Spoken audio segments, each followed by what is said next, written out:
Well, I mentioned to I mentioned to someone this afternoon that I was coming here and I'm going to talk about Dr. Jabber. And the first thing they said, do you know how many children he delivered? That's the first thing they said. So that's what a lot of people remember him in that way, and they're very happy because they delivered their children, their children. You know. Vincent Gentile, I was the city councilman and the state senator from 1997 to 2002, and then the city councilman from 2003 to 2017. And Dr. Jabber, I remember very much so from the very beginning when I first got involved in politics and first ran for office. It was you, Dr. Jabber, who came to me and introduced yourself to me. And I remember all the time, open arms, always open arms with Dr. Jabber. And you not only were friendly to me, but you also committed yourself to taking me through the Arab American community, introducing me to people in the Arab American community. And it's with your help that I first got elected in the state Senate and then later got elected in the city council. You know, there aren't many friends that stick with you through all those years, all those ups and downs. But it was you, Dr. Jabber, that really stayed with me. And no matter what the situation, you had a smile on your face. And every event that was happening in the Arab American community, every Ramadan, every event that I could think of, whether it be at the Arab American Association or at a mosque or at a Ramadan celebration, you always made sure that I knew about it and that I was going to attend. And when I got there, again, you welcomed me with open arms. And then, in case I didn't know anyone, you made sure that I knew them. So you are close to my heart because of the way you took me in under your wing, so to speak, because I didn't know them. When I first started in politics, I didn't know that many in the Arab American community. So you reached out to me. And then together, when I was an elected official, we worked together along with other members of the Arab American community and the association.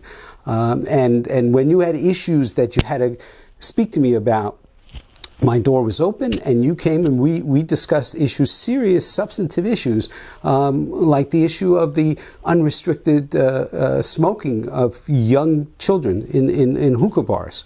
You brought that to my attention along with Reverend El Yatim and some of the other members of the association. You came to see me and together we worked out a solution. And that was really a long-term solution. And that went over, I believe, 2 years or more before we solved that. But you were there with us, and you're the one, along with Father El Yatim, that brought this issue to me and really said it had to be solved. And that's only one example of other things that we did, the funding for the different groups. I wasn't familiar with a lot of the Arab American groups that were eligible for funding through the city budget, and you educated me on that. So and you were a great advocate. Many people who don't realize that a lot of the funding that came from the city budget, not so much the state, but more the city budget, came to the Arab American community because of your advocacy. So you've done a marvelous job for everyone. You did it for me, and you were doing it for all the Arab Americans in the Bay Ridge, Dyker Heights, Bensonhurst area.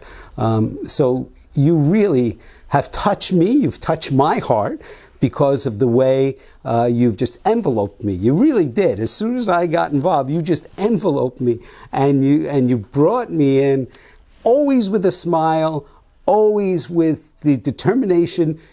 We got, to make sure that I got to know everybody in the community. And that's something I'll never forget, and I hope one day, inshallah, we'll get a chance to speak, and I can thank you in person, but I want to thank you now, because you are close to my heart. I hope I'm close to yours, but I know you are close to my heart. So I'm with you, and I wish you all the best, and you'll be my thoughts and prayers. What's with all these young new leaders emerging in the city, what's a trait from Dr. J that you think that people should inherit and hold that would be valuable for them? I think the lesson he could teach the new leaders is advocacy with civility. And that is Dr. Jabber. A great advocate, but a man of great civility and dignity. And that is no question about it. That's a lesson we all need to learn today, right? Because of the tensions and the divisions in our city, in our country, we all need to learn that lesson. And Dr. Jabber showed it to me by the way he acted with me, and that's a lesson he could teach all of the young leaders today. Well, I think what sticks in my mind is the way he helped a whole group of people by building the Arab American Association here, starting with one room in this building, and then the floor, and then the whole building. I mean, that touches people, and it was bit by bit by bit, and he was determined to get it done. And I'm so impressed with the way the association is now functioning, and that's really due to the determination of Dr. J. Directly as he's watching this? Well, again, I want to tell him how much he's close to my heart. I love him because of everything we've been through together. We've been through a lot together over the years, you know, from the mid-90s to 2017 when I was finished my term in the city council. And through that time, you built the organization, the Arab American Association, and we've been through a lot of tense moments too in the community. And you've just been the same through it all. You've been very level-headed, you've been very dignified, and you taught me a lot too. So what I can say to you now is thank you. You're loved by many. I'm one of them, and we'll continue to love you throughout time.